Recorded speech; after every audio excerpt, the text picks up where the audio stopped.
Let's start with the foreground, background, and subject. In the movie Pleasantville, it has a perfect example of all three. In this scene, you can see the subject standing right in front of the bright painted background. The two main subjects are lit up more than the rest of the crowd, so it helps making them stand out.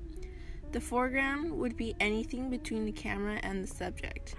In this case, it would be the huge crowd of angry people. I chose this to create a balanced scene, and it sums up the entire movie in 2 seconds. Point of view is all about perspective. In this movie scene, the point of view is in front of him. This way, you are able to see the background and the foreground, which are the bright yellow flowers. I chose this because it reminded me of spring, and it creates a dramatic effect on the character since he's dressed up in the middle of a flower field. Formal balance is important if the film is trying to create stability or calmness. In this case, the scene you can see the houses on each side are identical, and it creates a worry and confusion. This place looks too perfect, and the main characters seem confused about it. Sometimes movies want to add simplicity to create a clean, simple, and calm setting. In Roma, it has a part where the housemaid, is cleaning a part of the house.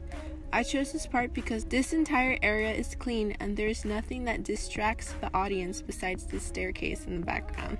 Now, lines contribute to the artistic features of the film. Horizontal lines are shown in this part of the movie on the football field.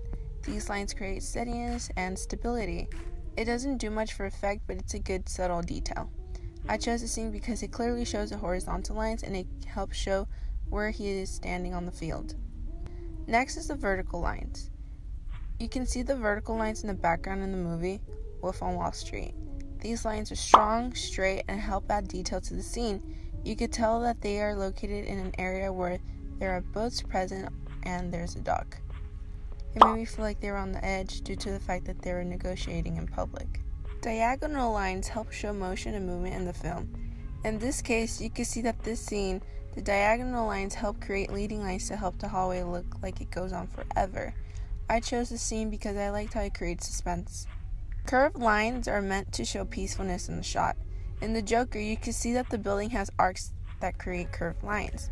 It was meant to show detail and peacefulness. The rule of thirds is a simple concept. The rule of thirds is when a subject is placed on a focal point on an imaginary grid line. In this case, in this movie, she is not standing on any focal line. This means that she is breaking the rule of thirds. This creates unevenness and instability. Camera movements is very critical on how a film turns out to be. If the actions are not done well, a film cannot prove its point, making it something no one wants to see. Handheld camera movements are my personal favorite. They make the shot seem as if you were in the movie.